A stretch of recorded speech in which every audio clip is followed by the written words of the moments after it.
Si os parece, continuamos. Me presento, soy Inmaculada Cervera, soy médico de familia. Actualmente ocupo la presidencia de Semergen Comunidad Valenciana y quiero agradecer a Natividad Tolosa, que es compañera mía de promoción y amiga personal, que nos haya invitado a esta jornada y que haya tenido en cuenta de una forma tan importante la atención primaria, ¿no? A los médicos de atención primaria. Aprovecho pues para también agradeceros a todos la participación y este llenazo absoluto de esta sala que hace ver que tenemos realmente inquietud y necesidad de formación en vacunas. Y sin más, os quiero presentar a la siguiente mesa, que va a hablar de 3 patologías que creo que son muy prevalentes y muy interesantes para la atención diaria a la consulta. Por una parte, vamos a hablar del virus respiratorio sincitial. Para ello vamos a contar, como no, con una pediatra que ya conocéis, a María Garcés Sánchez. Es pediatra, trabaja en el Centro de Salud de Nazaret y, bueno, creo que es una persona excelente para que nos abra horizontes. Que la enfermedad respiratoria sincitial no solo es una enfermedad pediátrica, que tiene un gran impacto en la población adulta y que vamos conociendo cada vez más en la medida que contamos con medios diagnósticos rápidos y podemos vislumbrar, ¿no?, el impacto que tiene también en estos pacientes mayores con otras comorbilidades y seguro que nos va a dar mucha luz. También conocéis todos a Natividad Tolosa. Nati es una entusiasmada de las vacunas, de la medicina preventiva y una mujer muy inquieta, que creo que tiene mucha valía, su carácter y su arrojo en esta vida. Y va a comentarnos también qué podemos hacer, qué herramientas contamos para luchar contra la reactivación del herpes zóster. Yo esta semana he tenido 2 herpes zóster terribles en 2 pacientes. Todas las semanas tenemos alguno, al mes seguro que tenemos varios. Y sabemos las consecuencias, las secuelas, el impacto que tiene en la calidad de vida del paciente cuando aparece una neuralgia y menos frecuentemente, afortunadamente, una meningitis, una neumonitis, ¿no? ¿Cómo afecta esto a los pacientes y qué calidad de vida acaban perdiendo? Tenemos herramientas preventivas para esa reactivación.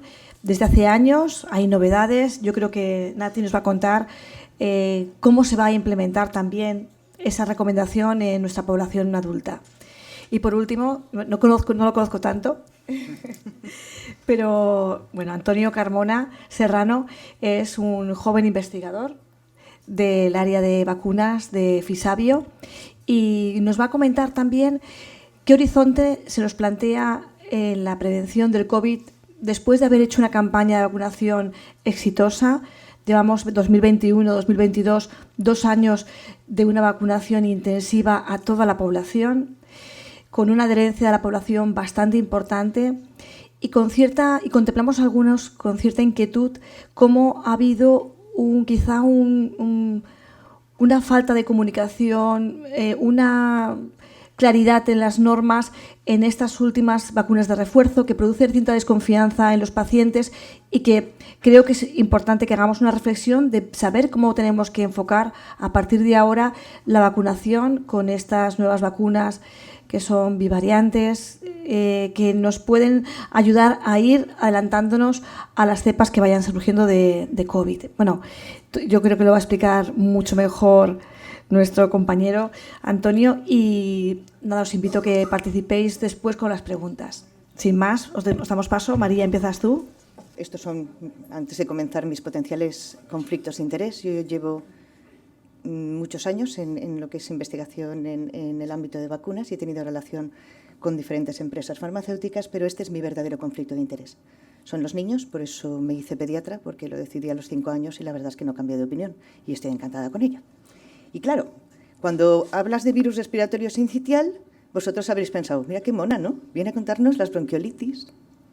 Porque realmente, en efecto, uno de los impactos más grandes que hay de virus respiratorio sincitial lo conocéis todos vosotros, y no por el mero hecho de que seamos médicos o que seamos enfermeras, sino por el hecho de que además este año, por ejemplo, ha tenido una gran representatividad en lo que han sido las noticias, en lo que ha sido la prensa, la televisión. Se ha hablado muchísimo de bronquiolitis, porque, aunque no lo creáis, se trata de la segunda causa de muerte en menores de 12 meses después de la malaria. O sea, que no es una tontería. Está claro que las muertes se producen sobre todo en países en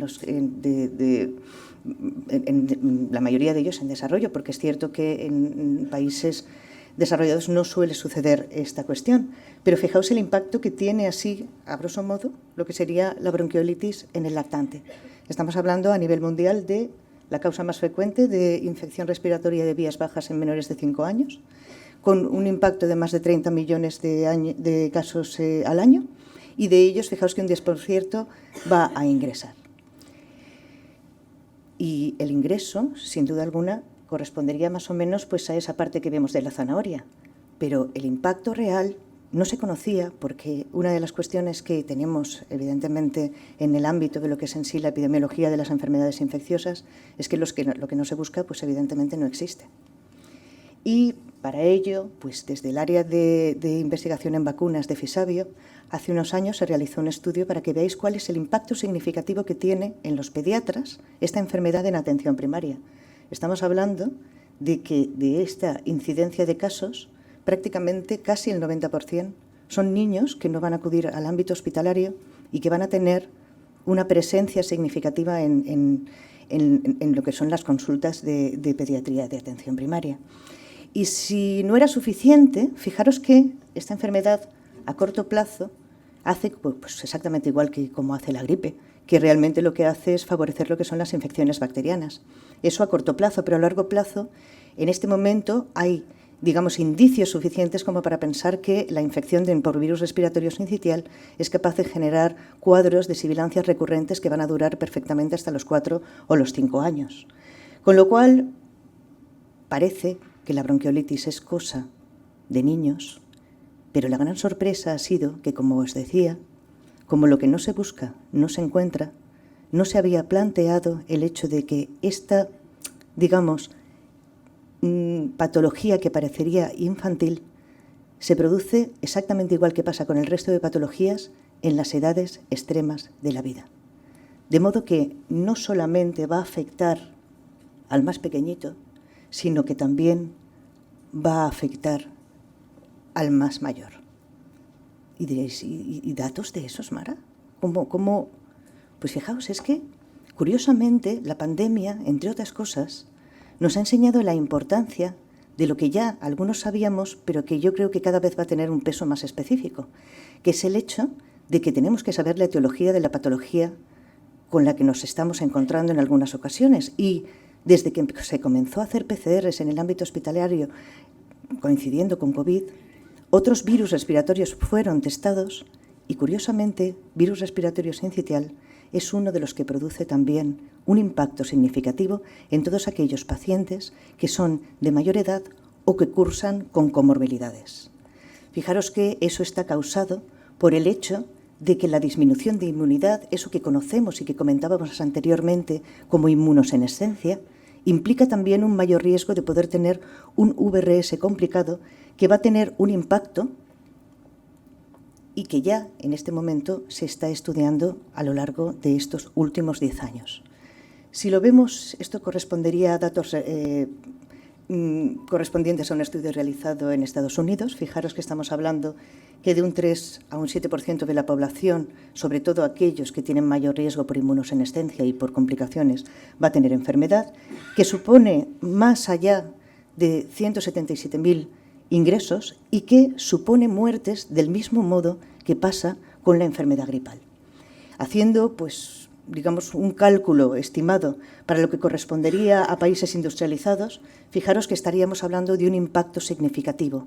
Y no obstante, en este momento tenemos datos de estudios separados, pero probablemente incluso el impacto sea mayor. ¿Y qué importancia tiene esto? Pues tiene en todos los ámbitos, y es lo que yo hoy os venía a contar, para que veáis que realmente esta enfermedad forma parte de todos nosotros y sobre todo con un objetivo. Porque sepáis que realmente en este momento el virus respiratorio sincitial está empezando a perder un poco la batalla con las novedades que yo os voy a contar hoy. Fijaros que estamos hablando de una enfermedad que no tiene prevención alguna, salvo un anticuerpo monoclonal que se administra a los prematuros, que el diagnóstico en la mayoría de las ocasiones es inespecífico, porque si no se busca, como os he dicho, no se encuentra, y que, desafortunadamente, no tiene un manejo específico, es decir, no existe un antiviral específico para virus respiratorio sincitial y no tenemos más medida que el hecho de esperar a que se resuelva como con otro virus respiratorio. ¿Y de dónde procede este virus? Pues este virus se describió por primera vez en el año 1960 relacionado con una infección de un virus que afectaba al simio, que era el virus de la coriza, y que vieron que realmente era el mismo virus que afectaba a los lactantes pequeñitos, produciendo lo que se denomina un sincitio, es decir, que al afectar a las células lo que hace es que se genera, digamos, una masa unida de las diferentes células que son afectadas por virus respiratorio sincitial. Y aquí tenéis una foto del joven, en el que, si os fijáis, la parte más importante, a la que le vamos a dar un peso específico porque es la que genera respuesta inmunitaria en nosotros, van a ser estas espículas, que ya conocemos todos, ¿vale? que todos estos virus tienen en su superficie, y la más importante de ellas va a ser la proteína F o la proteína de fusión, que es la que utiliza junto con la G para poder entrar dentro de lo que es en sí la célula respiratoria. Fijaros que dentro de su genoma tiene codificadas estas proteínas de las que yo os hablaba, pero tiene también otras muy interesantes que son no estructurales y que tienen la capacidad de inhibir lo que es en sí el interferón cuando infecta. Y esto tiene un valor específico en estas, digamos, edades extremas de la vida, ¿vale? Porque realmente, si fijaos que si nos inhibe el interferón, nos va a inhibir también lo que es la respuesta inmune en lo que es el paciente. Y fijaros que además tiene una característica más, y es el hecho de que infecta habitualmente las células respiratorias superficiales del pulmón. ¿Qué implica eso? Pues implica que realmente los mecanismos de respuesta inmunitaria no van a ser del todo sólidos, de modo que el virus respiratorio sincitial se puede pasar no una, sino 1000 veces a lo largo de toda nuestra vida. Lo que sucede es que, como os decía, van a ser las edades extremas las que realmente vayan a tener, digamos, un impacto más significativo, pudiendo tener una enfermedad mucho más grave. Yo creo que es importante que sepáis, porque muchos os plantearéis, y a santo de que aparece ahora un virus así de la nada, ese virus respiratorio sincitial asociado en niños, y no se le ha dado nunca digamos, un tratamiento con la cantidad de vacunas que tenemos para los virus. Pues para este virus sí que se desarrolló una vacuna. Se desarrolló una vacuna que se aplicó inicialmente en niños, por el peso específico que os he mostrado que tiene la enfermedad, pero resulta que en aquella época habían dado resultados muy buenos aquellas vacunas que habían utilizado el virus y lo habían inactivado, pues utilizando, pues en este caso fue formalina, pues lo que hacían era inactivaban el virus, y así se hizo la primera vacuna antigripal, y dijeron, bueno, pues vamos a hacer la de virus respiratorio sincitial. La hicieron y la administraron en un ensayo clínico pues a unos niños que tenían entre 2 a 7 meses, asignados aleatoriamente o al virus respiratorio sincitial o a un parainfluenza que incluyeron como, digamos, como placebo. La sorpresa fue que el ensayo clínico fue muy bien, pero a la temporada de virus respiratorio sincitial siguiente, el problema fue que aquellos niños que fueron vacunados tuvieron una enfermedad de virus respiratorio sincitial mucho más grave, y dos de ellos concretamente fallecieron. Y me imagino que os habéis quedado así. Pues ese fue el motivo por el que se paró lo que era el desarrollo de vacunas, porque los mismos investigadores, todos aquellos, se dieron cuenta de que no conocían suficiente del virus respiratorio sincitial como para poder desarrollar una vacuna. Es decir, que no era un virus como otro cualquiera, que algo tenía que haber para que realmente sucediera esto. Y es muy complejo, y no me voy a meter en ello porque me alargaría muchísimo, pero tenéis que ser conscientes de que la inmunidad que se tiene por debajo de los 6 meses de vida condiciona que la respuesta, en vez de ser una respuesta T1, TH1, condiciona una respuesta TH2 que va a hacer que haya mayor riesgo de una enfermedad inflamatoria. Y si no era suficiente, por el hecho de la inmunidad que genera, resulta que es un virus que tiene la capacidad de hacer una evasión conformacional. ¿Y en qué consiste? Pues resulta que cuando se une a las células, modifica lo que es en sí la proteína de unión, concretamente esa proteína F, y uno de los motivos por los que no funcionó la vacuna fue porque cuando se inactivó pasaba de la forma pre-F a la forma post-F. ¿Qué implica? que la post-F, los anticuerpos que se generaban, no servían para proteger de la pre-F.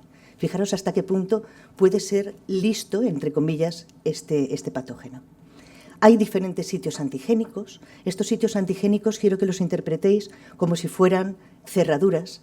Y estas cerraduras realmente que hay dentro de estas espículas era fundamental conseguir que fueran suficientemente estables como para generar vacunas que cuando se expusieran a nuestro sistema inmune fueran capaces de generar justo el molde necesario para bloquear al virus. Y os pongo a estos dos maravillosos científicos porque ellos son los, entre comillas, culpables de que se generara la primera espícula, exactamente igual que participaron dentro de lo que es el desarrollo de la vacuna de coronavirus, para virus respiratorio sincitial con la capacidad de poder generar vacunas que produjeran un efecto. Aquí tenéis las diferentes cerraduras, ¿veis? Os he puesto la imagen para que imaginéis cada una de ellas como las cerraduras a las que realmente se anuiría el anticuerpo para bloquear la enfermedad. Fijaros que esta enfermedad que os he dicho que afecta tanto a los pequeñitos como a los mayores puede tener diferentes estrategias probablemente, porque en los niños no podemos usar vacunas de subunidades. Hemos visto que la respuesta que se genera por su inmadurez puede tener lo que sucedió en el ensayo clínico inicial, pero ¿se podría usar en el anciano? Pues probablemente. ¿Por qué? Porque ya se ha pasado a lo largo de su vida teniendo infecciones de virus respiratorio sincitial que a lo mejor las ha pasado como un catarro, pero que cuando llega a la inmunosenescencia le va a afectar de forma significativa. Bueno, puede ser, pero no podemos olvidarnos también de que tenemos, por un lado, niños más mayorcitos, los 2 primeros años de vida habitualmente nosotros, todo el mundo se pone en contacto con un virus respiratorio sincitial, que podrían tener vacunas, y luego tenemos la posibilidad también de hacer, como os mostraba Nati, en coberturas vacunales tan significativas como es en la embarazada, ¿habría posibilidad de proteger desde dentro? Pues sabemos que de la gripe se puede hacer también y es un virus. Fijaros pues que aquí vamos a tener por primera vez un abordaje que es completamente distinto. Es un abordaje que no solamente incluye lo que es en sí la inmunidad activa a partir de vacunas, sino que por primera vez entra en juego lo que sería también una inmunoprofilaxis pasiva, que es la misma que os decía yo, ese paso de anticuerpos transplacentarios de madre recién nacido, pero generándolo no con las gamaglobulinas antiguas que conocemos los que tenemos más edad, sino con lo que denominamos los anticuerpos monoclonales. En este momento y en este desarrollo que veis aquí como imagen, con todo lo que serían vacunas y todo lo que sería esa inmunoprofilaxis que os acabo de comentar, se pretende hacer lo que es en sí el abordaje de toda la enfermedad, pero desde, como estábamos diciendo desde el principio de esta mañana, desde todos los ámbitos de edades. Es decir, ¿podemos realmente cubrir a virus respiratorio sincitial? Pues probablemente sí. Y probablemente la parte que os toca en el adulto sea menos complicada que la del niño. Pero yo hoy he pensado que sí que era importante que por lo menos tuvierais unos retazos para que supierais por dónde va este nuevo desarrollo de protección de virus respiratorio sincitial.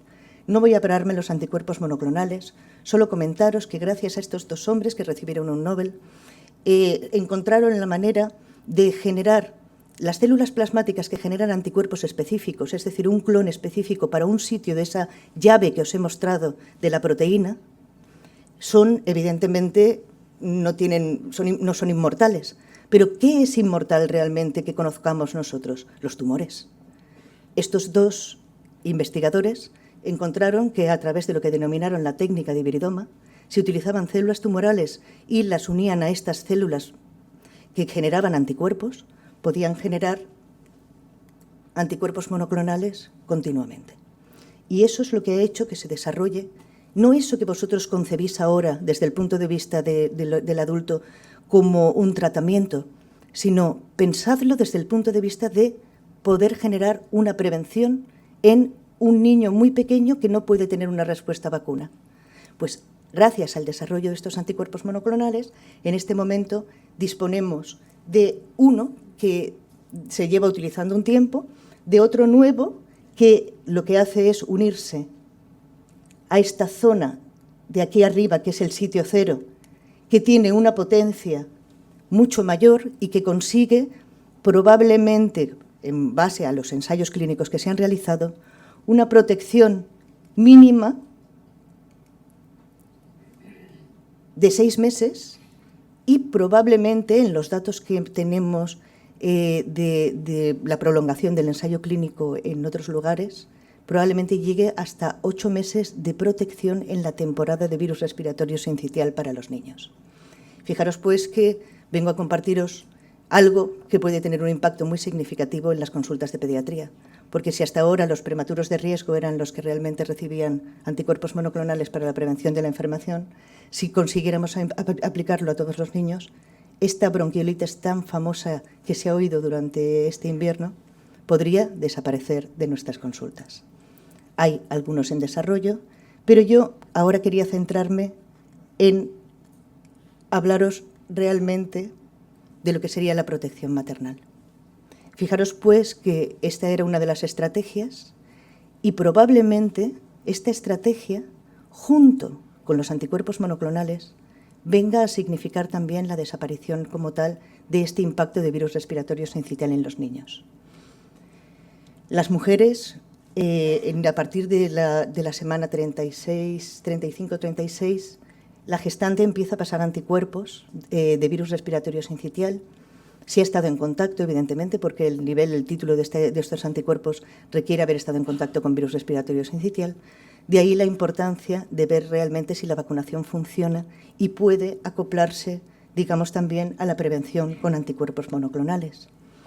Se desarrollaron 3 vacunas, de las cuales 2 no han seguido su desarrollo porque no funcionaron en las primeras fases de ensayo, pero sí que tenemos una que recientemente ha publicado los datos correspondientes a su fase 3, en lo que, no sé si lo llegáis a ver desde ahí, pero os lo cuento yo, estamos hablando que la protección de la enfermedad en el niño, ¿vale?, una vez vacunada la madre, es de aproximadamente para la infección de tracto respiratorio inferior de prácticamente un 85% y para la enfermedad grave casi cercano a un 92%. Eso, como podéis imaginar, es una súper buena noticia. Veis, aquí tenéis los datos. Y tras 6 meses baja, evidentemente, porque ya habéis visto cómo baja también la tasa de anticuerpos. Con lo cual, la buena noticia es que tenemos protección probablemente ya para la gestante y para el nene vamos a tener la protección a través de anticuerpos monoclonales y esa protección de la gestante. Los más mayorcitos, pues probablemente como a partir de los 6 meses ya haya un desarrollo significativo de lo que es la inmunidad, es probable que nuevas vacunas que sean inhaladas puedan venir no solamente a proteger de lo que sería en sí la infección, sino también de la transmisión. Por ese mismo hecho se están ensayando estas vacunas con la intención de ver si realmente se puede proteger la enfermedad. También tenemos vacunas recombinantes que se están administrando, pero realmente en sí el peso específico de las recombinantes, junto con las vacunas de ARN y junto con las vacunas que llevan adyuvantes, están orientadas para pacientes mayores de 60 años con comorbilidades o menores de 60 años con comorbilidades que puedan tener una infección. ¿Qué noticias tenemos al respecto? Pues tenemos muy buenas noticias. De estas vacunas de adyuvante, la protección, siendo el objetivo primario del estudio, lo que es en sí la protección de la enfermedad respiratoria de vía inferior, es cercana al 83%. De esta vacuna también de adyuvante tenemos también una prevención de enfermedad más grave de un 85,7%, casi un 86%. La vacuna de vectores, ¿vale? De esta vacuna es una vacuna de vectores como llevaba dentro de lo que es su composición un adenovirus. Los datos de su fase 2B también estiman aproximadamente una protección similar. Y la vacuna de Moderna recientemente ha publicado, bueno, no ha publicado todavía, pero sí ha comunicado que también, junto con esta tecnología de ARN que ya conocemos con COVID, también produce una protección significativa de lo que es la enfermedad grave de virus respiratorio sincitial. Y nada más, esto quería compartir con vosotros. Sé que es denso, pero yo creo que es importante que, porque probablemente en muy poco tiempo lo oigáis en vuestras consultas, que recordéis que el virus respiratorio sincitial no solamente es cosa de pediatras, sino que también es significativo en otras edades y que cada vez vamos a saber más al respecto de ello, que el único tratamiento que tenemos es el sintomático, que no hay nada específico, que las estrategias de prevención actuales son única y exclusivamente medidas higiénicas y que por el momento disponible solamente tenemos el palivizumab en los niños más chiquitines, que se abre una nueva vía de protección a través de lo que sería la inmunidad tanto activa como pasiva frente a virus respiratorio sincitial y que entre todos, probablemente, si lo combinamos, conseguiremos no solamente desde el ámbito pediátrico, sino también desde el ámbito de la medicina de familia, conseguir bloquear por primera vez, y yo creo que puede ser una noticia magnífica, al virus respiratorio sincitial. Gracias.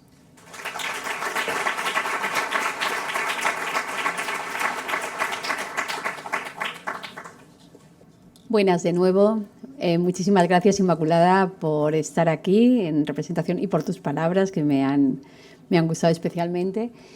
Y ahora voy a hablaros del herpes zóster. Y además esta vacuna precisamente a lo mejor sería la única que sería exclusiva del curso de vacunación del adulto. En todos los ámbitos podemos hablar de la misma vacuna en la protección en todas las etapas de la vida, pero esta sí que sería una vacuna que sería exclusiva del adulto.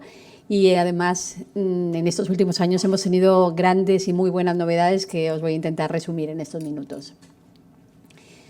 Tenemos el virus varicela zoster, que es un virus DNA, que sabéis que afecta a casi toda la población mundial en edades tempranas de la vida con esa primoinfección en forma de varicela, pero que una vez superada esa varicela se queda acantonado en los ganglios de la raíz dorsal y se queda ahí latente para toda la vida, ¿vale? Puede aflorar o puede que no, pero ahí lo tenemos para siempre. De forma que cuando determinadas circunstancias hacen que disminuya nuestra inmunidad celular, ese virus varicela zoster se reactiva y produce esa lesión típica, generalmente monometamérica, ese exantema que muchas veces es doloroso y que conocemos como herpes zóster. Y que luego veremos, a veces no se queda solamente en esa lesión, sino que tiene numerosas y muy graves complicaciones. En España tenemos muy bien determinada la epidemiología del herpes zóster porque es una enfermedad de declaración obligatoria. Con lo cual tenemos esta curva que es más o menos sostenida y que a partir de los 50 años vemos cómo se eleva exponencialmente y 2 de cada 3 casos ocurren en edades comprendidas a partir de 50 años. Y afecta, fijaros qué carga de enfermedad, al menos 1 de cada 4 de los que estamos aquí vamos a tener una reactivación del herpes zóster. Vamos contando, ya nos salen unos cuantos, ¿de acuerdo? Siempre un poquito más la carga de enfermedad más en mujeres que en varones, ¿vale? Pero fijaros, al menos 1 de cada 4 de los que estamos aquí. ¿Y cuáles son los 2 factores de riesgo fundamentales? Pues el primero es la edad. A más edad, más riesgo, y a eso vamos todos abocados, ya lo hemos explicado en la primera mesa, el fenómeno de la inmunosenescencia. Y luego cualquier tipo de inmunosupresión, ya sea innata o adquirida, nos va a predisponer a esa reactivación del herpes zóster. Y si antes hablábamos de que en población general la incidencia está entre 3-4 casos por 1000 habitantes, fijaros, si ya nos montamos en una edad, a partir de los 65 años prácticamente se duplica, 7 casos por 1000 habitantes, y hay determinadas patologías de riesgo que multiplica por 3, por 4 y hasta por 50 veces el riesgo frente a población general de sufrir una reactivación de herpes zóster, como es el caso de los trasplantes progenitores hematopoyéticos. ¿De acuerdo? Sin embargo, cuantitativamente, el 90% de los casos lo estamos viendo en población inmunocompetente, con lo cual no nos dejemos de lado la edad, ¿de acuerdo? Fijaros, esto es un metaanálisis publicado recientemente donde se hablaban de otros factores de riesgo no tan impactantes como ese trasplante de progenitores o quimioterapia o fármacos anti-JAK, sino de patologías que a ver si os suenan de vuestra consulta habitual. Por ejemplo, la enfermedad pulmonar obstructiva crónica aumentaba el riesgo de padecer un herpes zóster en un 41%. Patología cardiovascular crónica en un 34% y la diabetes mellitus un 24%, ¿vale? Y esto demostrado en un metaanálisis. Son patologías que bueno, las tenemos y aumentan todavía más el riesgo de reactivar el herpes zóster con la edad y no necesariamente con esos grandes estados de inmunosupresión. Pero además sabemos que esas patologías, a partir de cierta edad, muchas veces van combinadas, que serían esos puntitos verdes, ¿de acuerdo? ¿Vale? Pacientes que tienen algún tipo de POC, que tienen patología cardiovascular y que además son diabéticos y mayores de 65 años. ¿Alguno de esos tenéis en la consulta? ¿Vale? Pues esos tienen hasta 4 veces más riesgo de sufrir una reactivación por herpes zóster que población general. Ojo, entonces pensemos que ya no estamos hablando solo de grandes inmunodeprimidos, sino de población que es el general de nuestras consultas. Y bueno, llegó el coronavirus y también se quiso sumar a la fiesta, y este es un estudio americano, un estudio de cortes retrospectivas que ha analizado 2 millones de casos de pacientes con coronavirus. Pues fijaros, el sufrir una infección por coronavirus, que no lo ha sufrido, aumenta el riesgo en un 15%, pero además si es un coronavirus grave que requiere hospitalización, hasta un 21% de riesgo, con lo cual son muchos factores, hay que tenerlo muy en cuenta. Y sí que es verdad que no es una infección mortal, ¿vale? Es verdad que no es extremadamente grave, pero sí lo son sus complicaciones. Son unas complicaciones que pueden alterar mucho y disminuir mucho la calidad de vida, y lo que sobre todo estamos hablando de personas mayores y queremos llegar a un envejecimiento saludable, pero el herpes zóster, esa reactivación a veces les hace un gran deterioro de la calidad de vida. Y sobre todo, la más temida neuralgia posherpética que Inmaculada nos comentaba en su presentación, ¿no? Que es ese dolor neuropático que persiste más allá de los 3 meses, incluso a veces años. Pues fijaros, uno de cada 5, un 20% de las personas que se reactiva el herpes zóster va a tener una neuralgia posherpética. Si seguimos con el cuento de antes, casi 1 de cada 5. ¿Vale? Y además, este es más grave y dura más conforme pasa la edad. Los tratamientos para la neuralgia posherpética, desgraciadamente, no son nada satisfactorios y hasta en un 3% de los casos necesitan ingresar en un hospital para controlar el dolor. ¿Vale? Me quedo con este testimonio de una paciente que decía que mi neuralgia posherpética ha sido mucho peor que la quimioterapia después de un cáncer, y esa es la que me ha llevado realmente a una depresión, y no el cáncer en sí ni el tratamiento de la quimioterapia. Fijaros, una complicación posterior.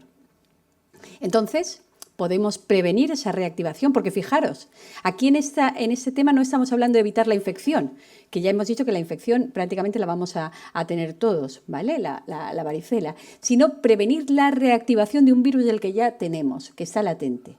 Bueno, pues como siempre, además en un curso como este, la respuesta nos la van a dar las vacunas, ¿vale? Y en este caso tenemos 2 vacunas comercializadas. En este caso, la primera desde el año 2006 es la vacuna de Zostavax, que desde el verano del 2022 ya no está comercializada por falta de stock, pero bueno, creo que es interesante aportar un poco cuál era la diferencia.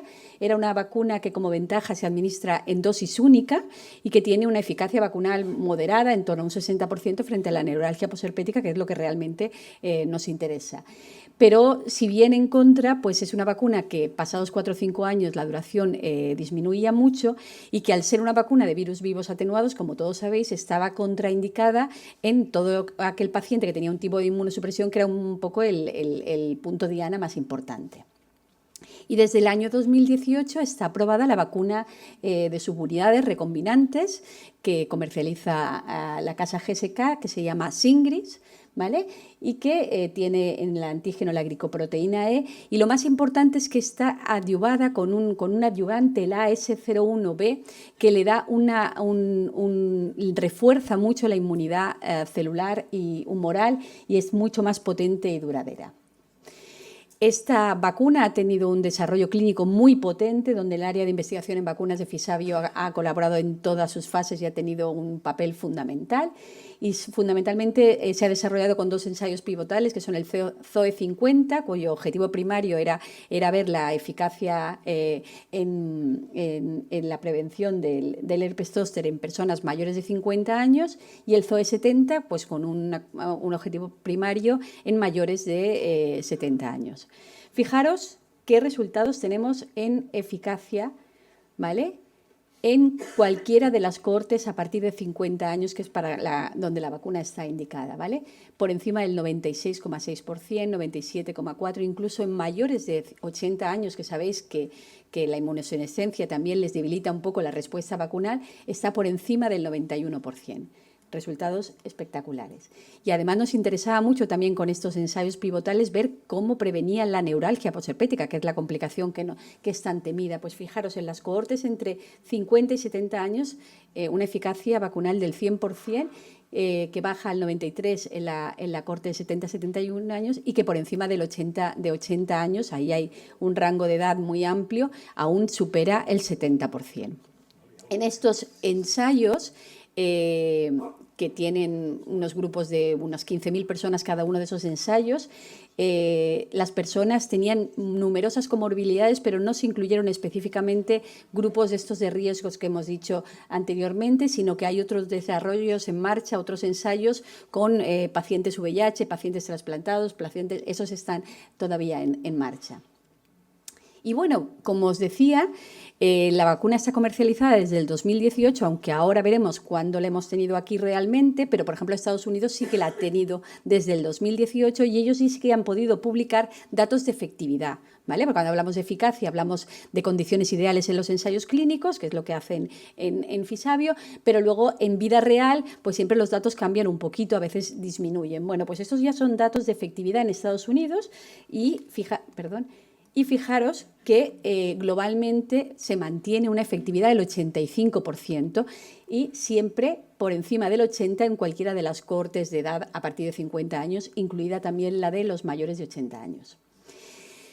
Cada vez que incluimos una nueva vacuna nos interesa saber, bueno, empezamos a ponerla, funciona bien, pero ¿hasta cuándo nos vale la protección? Bueno, pues esto nos ha pasado con el papiloma, ¿vale? Que se introdujo en el 2006, ya tenemos datos a muchos años, pues esto es lo mismo que estamos buscando con la vacuna del herpes zóster. Y a finales de este 2022 ya se ha publicado este estudio donde se veía la persistencia de la eficacia vacunal hasta los 10 años, donde vemos que sí, efectivamente hay un pequeño descenso, ¿vale? Pero que globalmente hasta los 10 años tenemos una eficacia vacunal por encima del 70%. Y además es una vacuna que se sigue tolerando muy bien y en cuanto a inmunogenicidad, el título de anticuerpos que se veía siempre hasta los 10 años era hasta 5 veces superior que el nivel basal prevacunal, ¿vale? Con lo cual tenemos asegurada una protección de 10 años.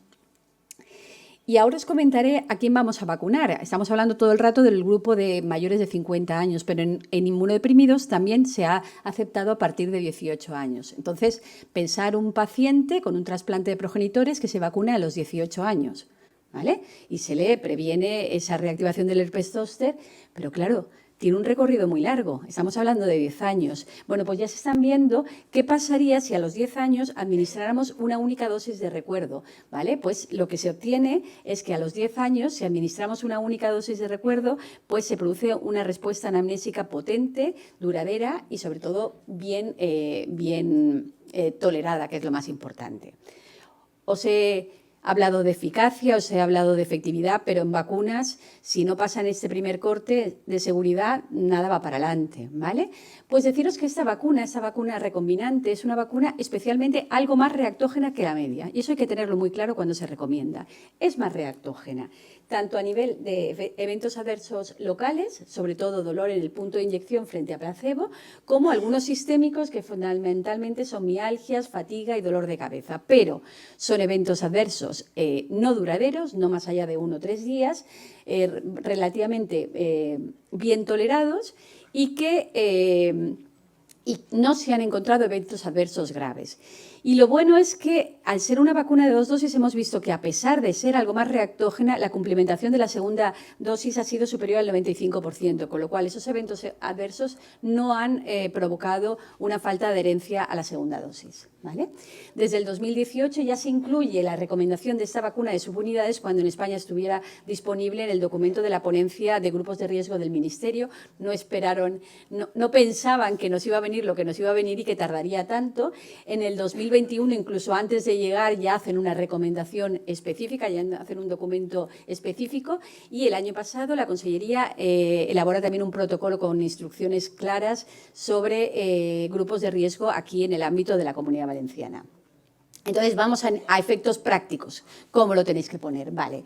Pues, desde noviembre del 2021, la Comunidad Valenciana, en ese caso, sí que fue la primera que tuvimos la vacuna disponible para grupos de riesgo, donde los servicios de medicina preventiva para estos estos 6 grupos de riesgo: trasplante de progenitores hematopoyéticos, trasplante de órgano sólido, receptores de fármacos anti-JAK, VIH, hemopatías malignas y tumores con tratamiento de quimioterapia. Y aquí sí a partir de 18 años, ¿de acuerdo? Y esto se está haciendo desde noviembre del 2021 en todos los servicios de medicina preventiva. Pero lo que decía también el documento de la ponencia es que además se iba a incluir la otra estrategia, no solo por grupos de riesgo, sino por edad, y que sería en atención primaria, donde se incluirían 2 cohortes, presumiblemente la cohorte del nacimiento de 65 años y la cohorte de 80 años. Esto también está teniendo un seguimiento desigual. Otras comunidades sabemos que ya han empezado. Esto es lo que decía en el apartado de estrategias, que no ayuda. Y, bueno, aquí en el documento decía en el año 2022, nosotros esperábamos que esto estuviera casi hoy ya aprobado, pero todavía no, y estamos pendientes de que esa recomendación y esas 2 cohortes para atención primaria salgan adelante en breve. Pero además, sabemos que en vacunas tenemos la opción de una prevención individual. La vacuna está disponible en las oficinas de farmacia desde el 1 de mayo del 2022, con lo cual individualmente se puede uno vacunar, eso sí, costeando el coste íntegro de la vacuna, que no es barata, pero ahí está la recomendación individual. ¿Cuál es la pauta? La pauta habitual es la primovacunación, son 2 dosis y generalmente se administra 2 meses después de la primera dosis, la segunda dosis, aunque se puede dar un intervalo de hasta 6 meses, sin problema, ¿vale? 0-2 meses lo normal, se puede alargar perfectamente hasta los 6 meses.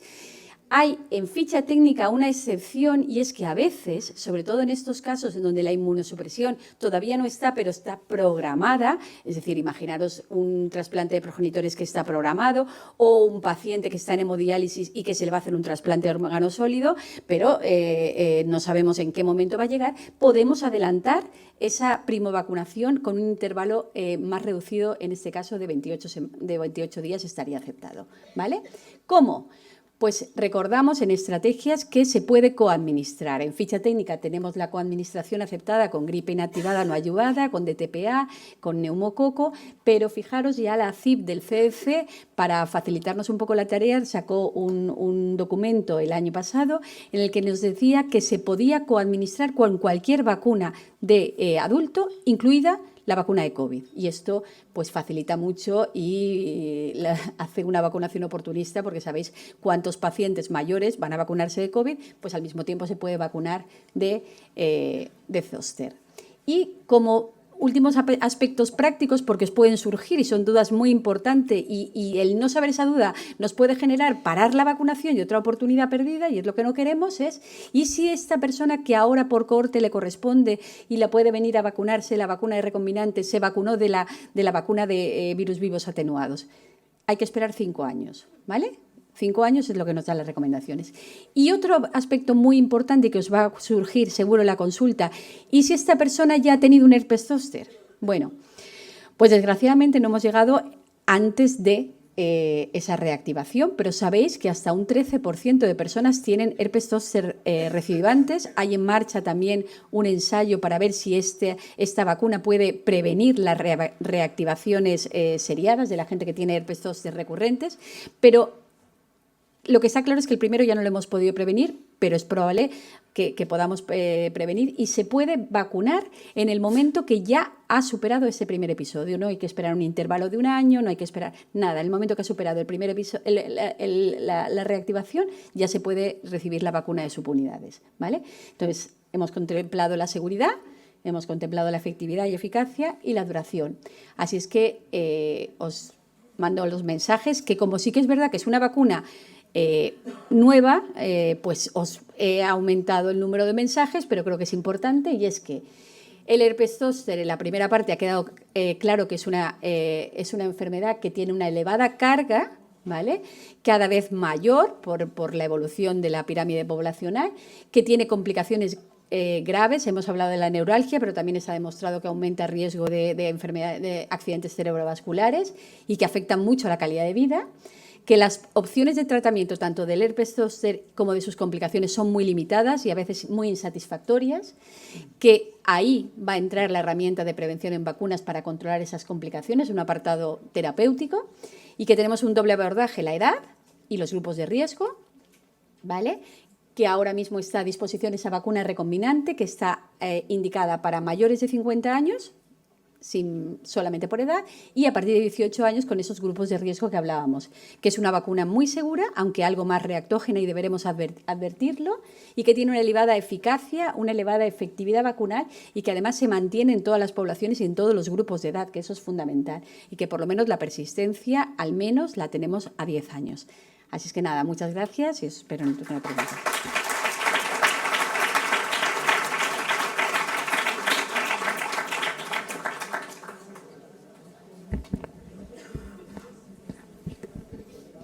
Esto tengo que reajustarlo un poco porque mido 27 metros.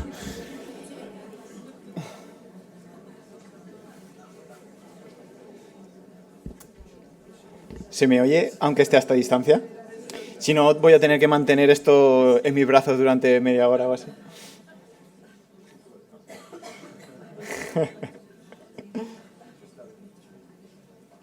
Bueno, gracias a todos por asistir. Es impresionante ver esta sala llena hasta arriba.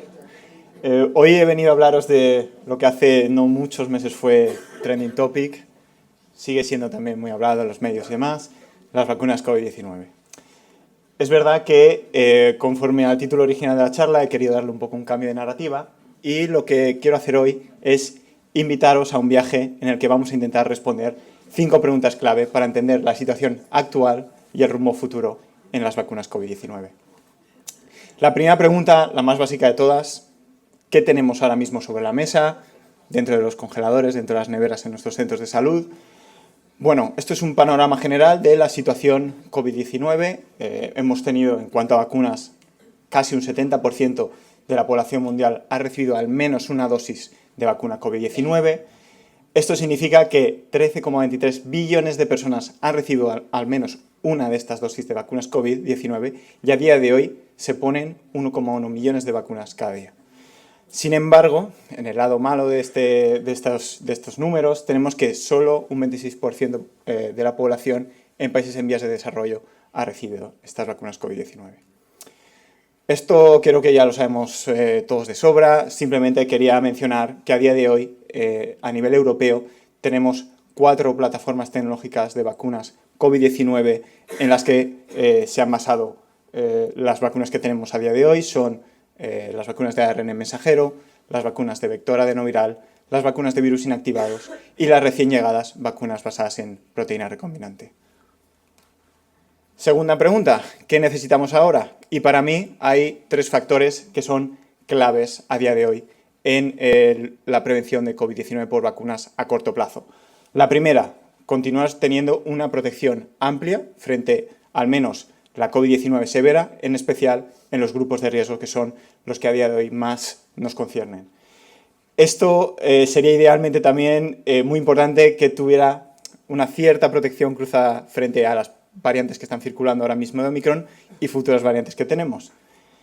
Segundo factor muy importante, aceptabilidad. Creo que ya hemos hablado anteriormente en estas charlas el tema de la fatiga pandémica, el cansancio de la población con respecto a tener que vacunarse de forma tan continuada frente a la COVID-19, la pérdida un poco de la percepción del riesgo que la COVID-19 supone, en parte gracias a que las vacunas hasta el día de hoy han tenido un efecto impecable. Y en lo que se ha traducido esto es en que en países con altas coberturas vacunales como España o Portugal se ha visto una disminución de la cobertura en las dosis de recuerdo y esto pues tiene mucho que ver con la aceptación en la población. Lo que podría ayudar también, pues eso, por ejemplo, tener una protección más duradera de la inmunidad de estas vacunas y una menor reactogenicidad. Y por último, y no menos importante, sobre todo en términos de salud pública, es la sostenibilidad, ¿no? Es decir, tener tecnologías que supongan una logística más sencilla, con lo cual tendríamos, por una parte, un uso más óptimo de los recursos humanos y recursos económicos y, por supuesto, como siempre, intentar mejorar en la medida de lo posible el coste-efectividad de estas vacunas. Tercera pregunta, ¿cuáles son las perspectivas para el invierno que viene, para lo que sería la temporada 2023-2024?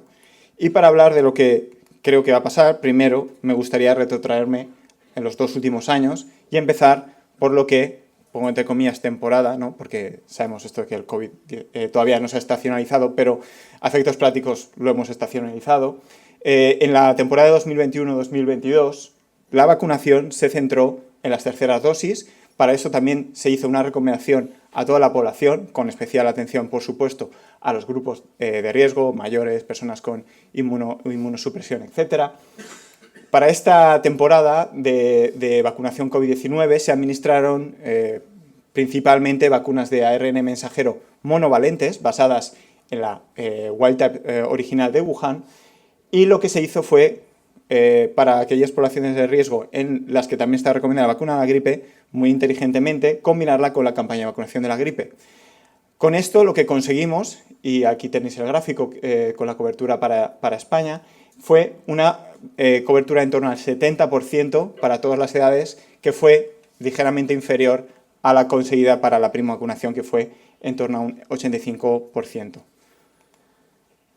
El año siguiente, es decir, este invierno que hemos tenido, pues una vacunación, en primer lugar, centrada tanto en terceras como cuartas dosis, ¿no? La gente que la temporada anterior pasó de la tercera dosis se la ha podido administrar esta temporada.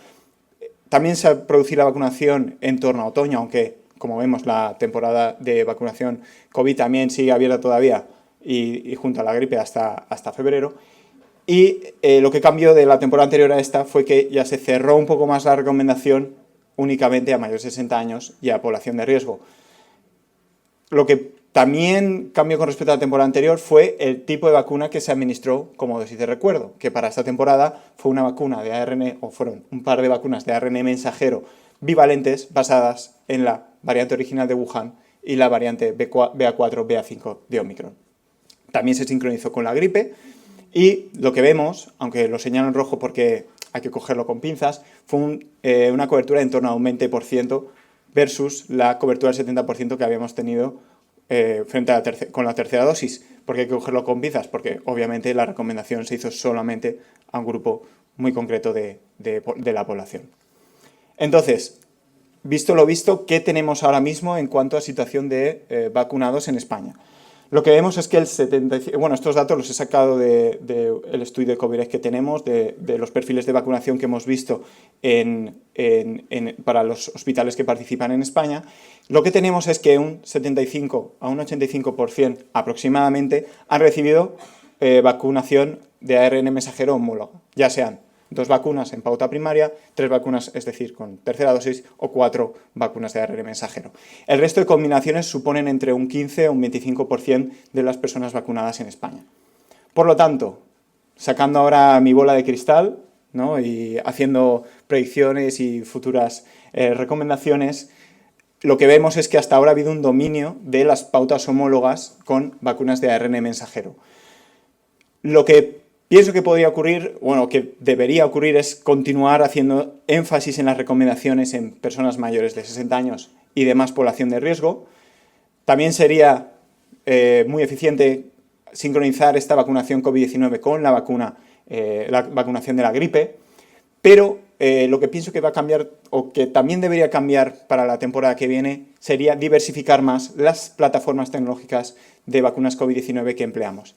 Y es aquí donde se abren 2 escenarios para mí.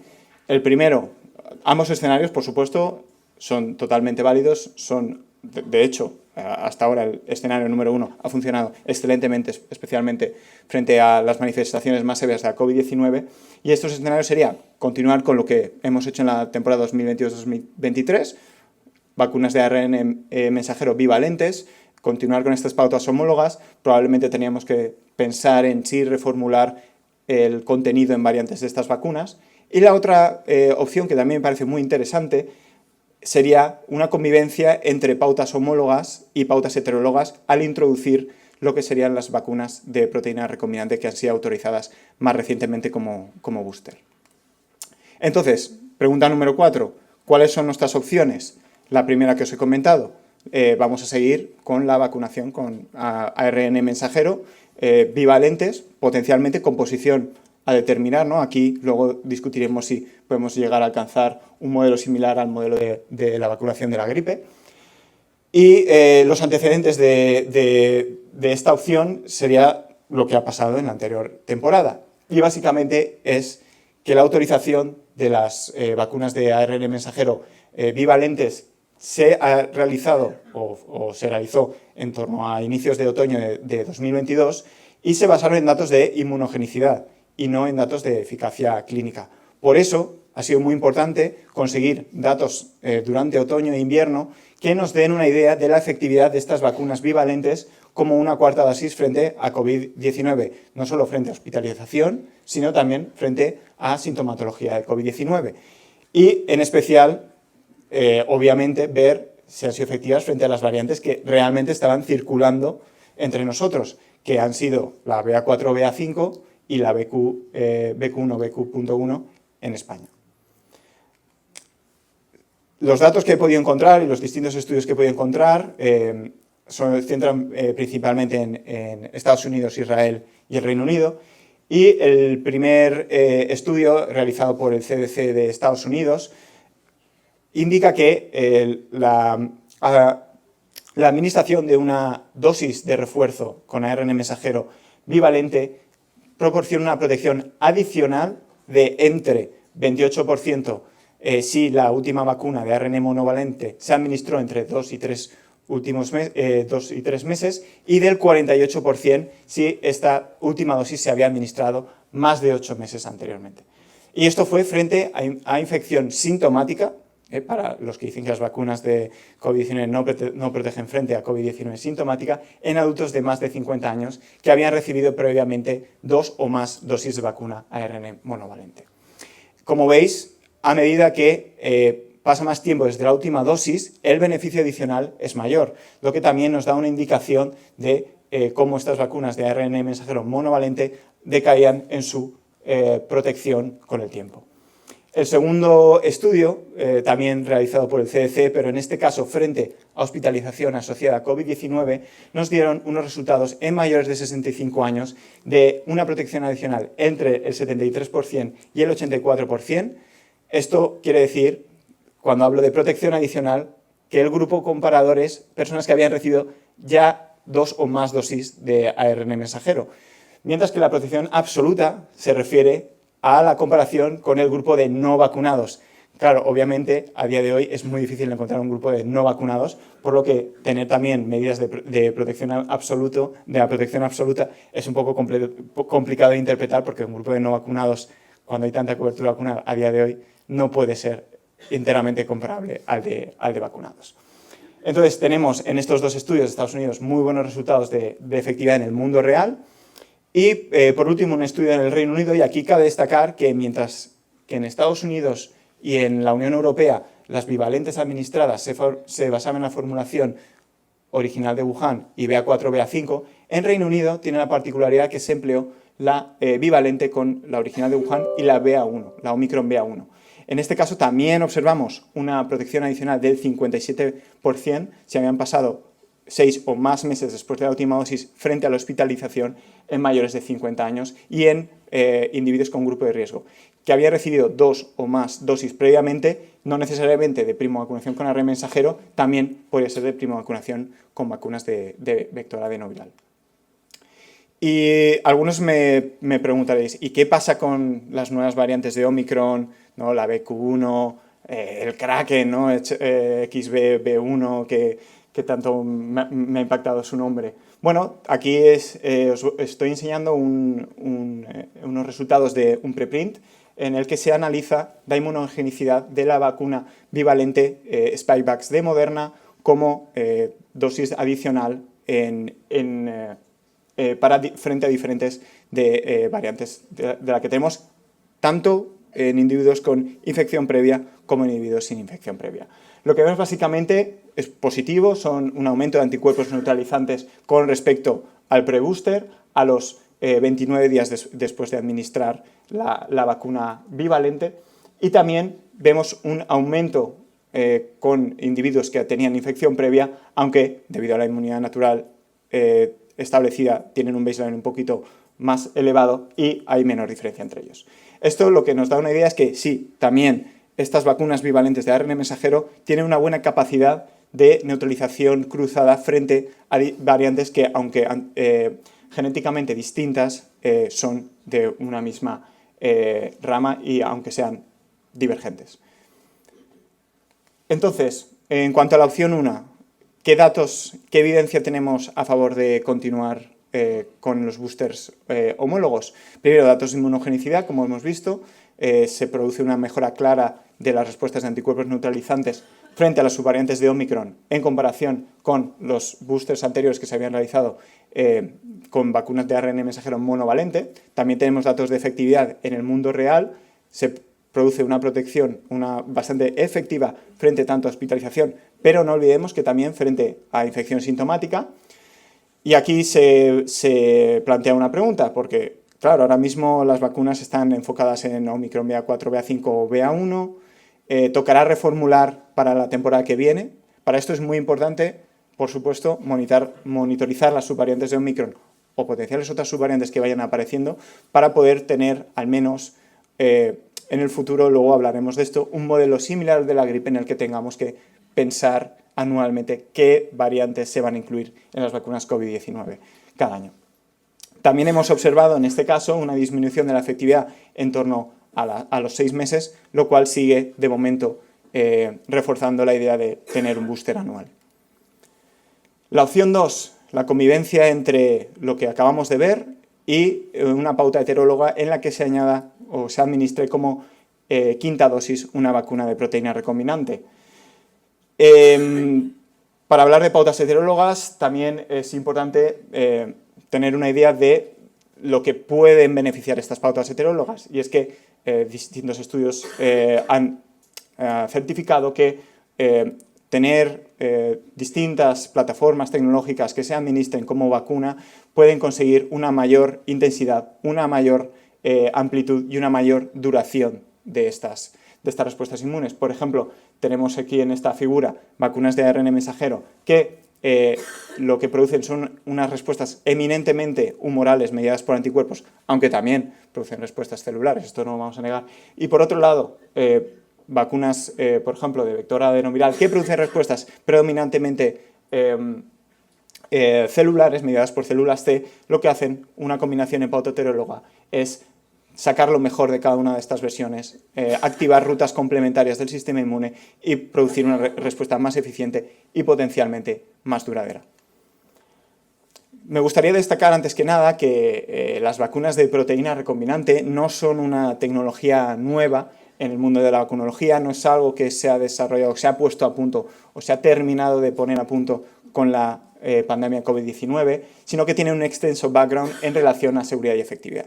Yo hoy os quería hablar de 3 vacunas de proteína recombinante, para mí probablemente las más relevantes a día de hoy, ya que o están autorizadas para su uso en la Unión Europea o están muy cerca de ser autorizadas para su uso. Y tenemos, en primer lugar, Nuvaxovid de Novavax, en colaboración entre Sanofi y GSK tenemos la vacuna Biprentin Beta y por último tenemos la vacuna española PHH1V de IPRA. Tienen rasgos en común y rasgos diferenciales, ¿no? Por ejemplo, las 3 están basadas en la proteína de la espícula del SARS-CoV-2. Sin embargo, la vacuna de PHH1V de IPRA se basa especialmente en el dominio RBD de esta proteína, mientras que las otras 2 vacunas integran la proteína completa de la espícula. Las 3 poseen un adyuvante. En cuanto a su formulación de variantes, sí que difieren, ¿no? Nuvaxovid de Novavax tiene la wild type original de Wuhan, mientras que Biprentin Beta tiene la variante beta y la vacuna de IPRA tiene una combinación secuencial de beta y alfa. Ahora vamos a repasar someramente, porque si no podría estar aquí hablando durante horas y horas, los resultados clínicos de inmunogenicidad de estas 3 vacunas tan particulares de proteína recombinante en su uso como boosters heterólogos. Para ello me gustaría empezar destacando el ensayo COV-BOOST, que es un ensayo de fase 2 que se realizó en Reino Unido, en el que se investigó la inmunogenicidad y la seguridad de 7 vacunas COVID-19 como tercera dosis. Esto dio lugar a 26 combinaciones distintas, como podéis imaginar, y lo que vengo a llamar la atención hoy es la combinación heteróloga con la vacuna de proteína recombinante de Novavax. Todas estas combinaciones se dividieron en 3 grupos de estudio básicos. Me voy a centrar en el grupo de estudio A, que es el que incluía la vacuna de Novavax, y básicamente, en resumen, lo que vemos es que se produce al administrar como tercera dosis la vacuna Nuvaxovid, tanto la dosis completa como a mitad de la dosis recomendada, una buena respuesta tanto de anticuerpos neutralizantes como una buena respuesta celular. Y independientemente de si la vacunación era con vacunas de vector adenoviral, como la de AstraZeneca, o vacunas de ARN mensajero, como la de Pfizer-BioNTech.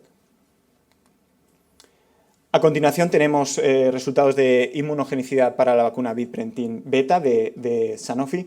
Este estudio llamado COVID-BOOST, la verdad es que no se complican mucho con los nombres de los ensayos clínicos, es un fase 3 que se realizó en Francia y, como podéis observar, se estudió la producción de anticuerpos neutralizantes al administrar el booster en 3 grupos distintos. El primer grupo era una formulación de la vacuna Biprentin con la variante original de Wuhan. El segundo grupo era la vacuna Biprentin beta que contenía la variante beta. Y el tercer grupo comparador fue aquellos que se les administró como tercera dosis la vacuna de Comirnaty de Pfizer-BioNTech. Estos datos son muy positivos, ya que para las distintas variantes que se estudiaron, Wild Type, Beta, Delta y Omicron BA1, vemos un incremento significativo de los anticuerpos neutralizantes. Y este incremento es superior tanto al producido al administrar como booster de recuerdo la vacuna con la componente Wild Type de Wuhan, como al administrar la vacuna de ARN mensajero de Comirnaty como tercera dosis. Y por último tenemos la vacuna PHH1V de IPRA, que es un heterodímero recombinante que fusiona el dominio RBD de la proteína de la espícula de la variante beta, seguido de la misma proteína, pero de la variante alfa. Aquí lo que vemos también es una comparativa de su ensayo de fase 2B, en el que se estudió la inmunogenicidad de esta vacuna. La bivalencia de esta vacuna es clave en su versatilidad y, como vemos, se produjo un incremento significativo del nivel de anticuerpos neutralizantes tanto a los 14 días para las variantes beta y Omicron BA1 como a los 98 días para las variantes beta, delta y Omicron. Además, datos que no he incluido aquí, pero que son parte del dossier de registro que se envió a la Agencia Europea del Medicamento para la autorización de esta vacuna, también muestran una superioridad de la vacuna de PHH1V de IPRA frente a la vacuna de ARN mensajero a los 6 meses. Y esto es una muy buena noticia porque da una idea del potencial que tiene esta vacuna para producir una respuesta más sostenida y más duradera en el tiempo. Entonces, ¿qué tenemos como puntos clave para estas vacunas de proteína recombinante en el mundo COVID-19? Primero, la versatilidad, como hemos visto, tienen muy buenos datos de actividad neutralizante frente a distintas variantes, tanto actuales como variantes que circulaban previamente. Podrían potencialmente otorgar una inmunidad más sostenida en el tiempo, permitiendo una logística más fácil y también potencialmente no tener que estar vacunando anualmente al poder espaciar más los boosters. Los datos preliminares, y no he puesto una diapositiva de seguridad porque no me cabía ya más en la presentación, tienen un buen perfil de seguridad, tolerancia y una reactogenicidad ligeramente más baja que otras vacunas de COVID-19 existentes hasta el momento. ¿Conseguiríamos convencer a los más reacios a vacunarse por el COVID con esta tecnología? Habría que verlo. Hasta que no se implante no lo podremos saber. Y para finalizar ya, Madre mía. ¿Qué necesitaremos en el futuro? Voy a ir rápidamente con los desafíos que tenemos más allá del invierno que viene, ¿no? Lo que tenemos que pensar más a largo plazo en términos de vacunas COVID-19. En primer lugar, como he insistido varias veces durante la ponencia, tener una mayor duración de la protección frente a COVID-19 severo y que se siga protegiendo bien a la población de riesgo. Con esto, vacunas mejoradas, con adyuvantes, otras formulaciones, nuevas plataformas tecnológicas, vacunas mosaico. Se puede hacer muchas mejoras a las vacunas. Todavía hemos pasado ya la fase más aguda de la pandemia y hay tiempo para poder investigar y poder mejorar todavía más algo que ha funcionado ya muy bien hasta el momento. En población general, lo ideal sería también reducir la transmisibilidad en la medida de lo posible. El potencial de las vacunas intranasales está ahí. Seguimos investigando en torno a esta idea. Tampoco podemos descuidar las nuevas variantes y otros virus respiratorios. Hay ahora mismo en el pipeline algunas vacunas en fase preclínica para ser pan-coronavirus, vacunas mosaico, como he mencionado antes, combinaciones de vacunas en las que tengamos gripe y COVID, gripe, COVID y VRS. También, llegados a este punto en el que ya hemos navegado un poco en torno a la incertidumbre epidemiológica de la COVID-19, podemos asentar y simplificar estrategias de vacunación, movernos más hacia un modelo de gripe en el que se reformulan las vacunas anualmente, también armonizar la composición en cuanto a variantes de las vacunas COVID-19, simplificar calendarios, todo lo que sea en pos de mejorar la logística y el coste efectivo de estas vacunas también. Y luego un reto que no podemos tampoco olvidar, que es la distribución equitativa de las vacunas COVID-19 a nivel global. Como enseña la primera diapositiva, solo un 26% en países en vías de desarrollo sigue siendo muy poca cobertura vacunal. Esto lo conseguiríamos, pues bueno, siempre con colaboración internacional, acción de salud pública, políticos y vacunas con mejor logística también ayudarían a mejorar esta perspectiva. Entonces ya me callo, vamos a acabar las 5 preguntas de hoy. ¿Qué necesitamos ahora? Protección, aceptabilidad y sostenibilidad. ¿Cuáles son las perspectivas personales para el invierno que viene? Centrar la vacunación en población de riesgo, incrementar coberturas en la medida de lo posible, que haya un escenario en el que convivan tanto vacunas de ARN mensajero bivalentes como de proteína recombinante, ¿no? Que tengamos más pautas heterólogas. Ambas son excelentes opciones y ambas están refrendadas por excelentes datos y evidencia científica hasta el momento.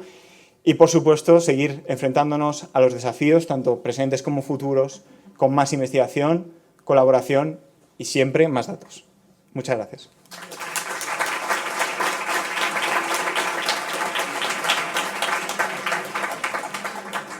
Ha ido muy picadito, lo siento. Gracias a los 3 ponentes por vuestra magnífica intervención. He aprendido muchísimo y creo que se quedan en el aire algunas preguntas que no sé si el público quiere hacer alguna pregunta a los ponentes. ¿Tenéis alguna duda? Yo, pues si no hay ninguna, rápidamente yo quería preguntar a María, a Mara, ¿sabes si hay experiencia de uso de anticuerpos monoclonales en paciente adulto? Hasta ahora no usábamos, claro, muchos cuadros catarrales víricos en gente mayor que desencadenaba regularización de patología basal, la tratábamos de forma sintomática. Pero claro, tenemos ahora más experiencia porque estamos diagnosticando, estamos viendo que hay un gran componente del virus sincitial respiratorio en estos pacientes. ¿Qué alternativas crees que hay ahora de forma inmediata? En este momento, a nivel de antivirales, sí que ha habido algún estudio al respecto de antiviral, pero realmente con una eficacia muy bajita. En lo que se refiere a antimonoclonales, no lo he revisado. No sé si realmente hay antimonoclonales en este momento en ensayo, pero no me extrañaría que realmente lo hubiera como tal. Me lo guardo, lo reviso y te lo comento. Muchas gracias. Preguntarte a ti, Nati, ¿cuándo crees que se va a poder empezar a vacunar a nuestros pacientes en la Comunidad Valenciana? Sobre todo, ¿qué cortes son las más recomendadas y cómo empezarías tú? No cómo se va a hacer, sino cómo empezarías tú. Bueno, a ver, empezar en la Comunidad Valenciana para grupos de riesgo empezamos en noviembre del 2021, pero eso a nivel de esos 6 grupos de riesgo, y las cohortes por edad a partir de 65 años yo pensaba que las iba a anunciar el director general de Salud Pública. Ojalá si hubiese quedado ahí le habríamos podido preguntar, pero yo creo que eso está al caer. Si yo tuviera la varita, yo vacunaría a todas las cohortes a partir de 50, no tengo ninguna duda, pero entiendo que por eso se puede indicar a todas las cohortes a partir de 50. Otra cosa es lo que pueda financiar Salud Pública, y yo creo que lo que va a elegir en la comunidad en ese año 2023 va a ser la cohorte de 65 y la cohorte de 80, que es un primer paso, ¿vale? Y que ha llegado un pelín más tarde de lo que quisiéramos, pero bueno, llegará. Y luego, si yo tuviera la varita y los recursos fueran ilimitados, pues vacunaría a partir de 50 años a todas las cohortes, claro. Muchas gracias. Y quería preguntarte, tía Antonio, vemos que hay una baja adherencia a la cuarta dosis de refuerzo. Lo hemos percibido en atención primaria. Que quizá porque ha habido algunos efectos secundarios indeseados, porque hay falta de apego a la vacuna, porque no se ha explicado a la población la necesidad de vacunar con este tipo de vacunas de forma no anual o semestral. ¿Cuál crees que ha sido la causa?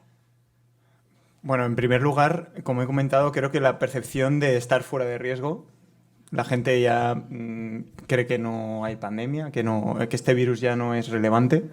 Y eso, por una parte, es culpa nuestra por no comunicar efectivamente la importancia de seguir la vacunación, especialmente en grupos de riesgo. No quiero decir, creo que la gente ya está bastante cansada, por otra parte, ¿no?, del tema de vacunación, de que ha estado día y noche durante años, bueno, 2 años, pero eso no quita que tengamos que seguir incidiendo en comunicar, al menos población de riesgo, de que la vacunación es importante. Creo que también los mensajes nunca han sido unificados a veces en tema de vacunas. No creo que sea tanto un problema de la seguridad de eventos adversos, quizá más un problema de efectividad, ¿no? De gente que ha percibido que, bueno, me he vacunado, pero he pasado el COVID 3 veces ya. Claro, tenemos que decir que a lo mejor has pasado el COVID 3 veces y estás tan pancho porque la vacuna ha hecho su efecto y no has tenido esa manifestación severa de COVID que te hubiera llevado al hospital. Entonces, creo que es cansancio entre la población, tenemos que mejorar la comunicación, alinear sobre todo las estrategias de vacunación, y eso es algo que quería comentar porque a veces es que hasta para los que seguimos la vacunación de COVID-19 es un lío seguir las recomendaciones en cada país, en cada región, Entonces, alinear estrategias de vacunación y concienciar mejor a la población. Bueno, muchas gracias. Creo que son perfecto resumen de lo que hemos escuchado. Si queréis aportar alguna pregunta. Aquí hay una pregunta, por favor. María Ángeles. Acerca el micro. Aquí en la tercera fila.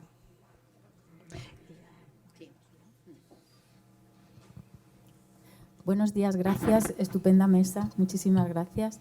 Yo quería haceros una pregunta focalizada a Mara y a Nati, porque tenemos una vacunación de la varicela, ¿vale?, en los niños. Si a los niños les vacunamos de la varicela, se supone que contraerán menos el virus de la varicela y entonces a largo recorrido tendremos menos activaciones de virus de la varicela, que es el zóster. Hay estudios de cómo la varicela, la vacunación universal de la varicela influye a la larga en el zóster, y entonces eso puede indicar también a qué cohortes, o sea, a partir de qué edad tenemos que vacunar del zóster, porque ya están vacunados de la varicela o no tiene nada que ver. Disculpad si he metido metodológicamente la pata en algo, pero siempre me pregunto si eso, ¿no?, para algo lo haremos, la vacunación de la varicela. Gracias. Sí, en efecto, es cierto que la vacunación frente a la varicela lo que hace es disminuir el riesgo de zóster, lo cual fue una muy buena noticia cuando se vio en los estudios cómo disminuía el riesgo de zóster, porque si no hay replicación a nivel bloqueo-escutáneo, entonces no llega realmente al ganglio, y si no llega al ganglio no se queda como tal acantonado, me refiero incluso con la vacunación. Entonces, sí que es cierto que lo que estamos por delante lo que tenemos es una vacunación de una población que, desafortunadamente, como esta vacuna de forma sistemática no se ha introducido hasta hace muy poquitos años, el resto de población sí que va a tener el mismo riesgo que comentaba Nati al respecto de tener, pues eso, 1 de cada 4 va a tener un zóster, con lo cual sí, probablemente, conforme vaya pasando el tiempo, en este momento ya tenemos estudios en los cuales sí que se observa que realmente el riesgo disminuye de forma significativa y es probable que llegue un momento en el cual, cuando lleguen las cohortes, yo pienso que piensas lo mismo. ¿Quieres aportar alguna cosa? Sí, sí. Lo que tenemos ahora en la población mayor de 50 años, nadie se ha vacunado de varicela. Y de hecho, si os acordáis lo que pasó a principios del 2000, cuando se introdujo la vacuna de varicela y de repente se suspendió, ¿no? Fue un poco por el miedo de que si esto iba a provocar peores zóster. Y ahora ya, claro, lo bueno de la evidencia es cuando luego te confirman lo que pensabas, y es que es todo lo contrario. Con la varicela vacunal hay menos reactivación de zóster, pero hasta que esta población que ya está vacunándose sistemáticamente en la infancia, los pediatras lleguen a la edad donde tengamos mayor riesgo, pues aún tenemos mucho recorrido de vacunar a todos nuestros adultos y grupos de riesgo susceptibles. ¿Otra pregunta al fondo?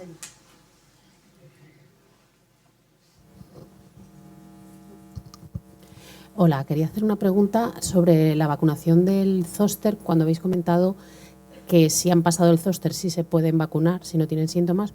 En caso de neuralgia posherpética, ¿se diría que no se vacunan o sí? Yo no he leído nada en caso pero en todo caso sería lo mismo, porque puedes tener una neuralgia posherpética crónica y volver a reactivarse en otro momento, otro metámero, porque el virus sigue latente allí, con lo cual no hay contraindicación, es una vacuna de subunidades y no estaría contraindicada, ¿vale? Lo que te dice ahora es que el momento en que las lesiones han desaparecido es cuando ya se puede vacunar, ¿vale? Pero es verdad que tampoco hay estudios al respecto.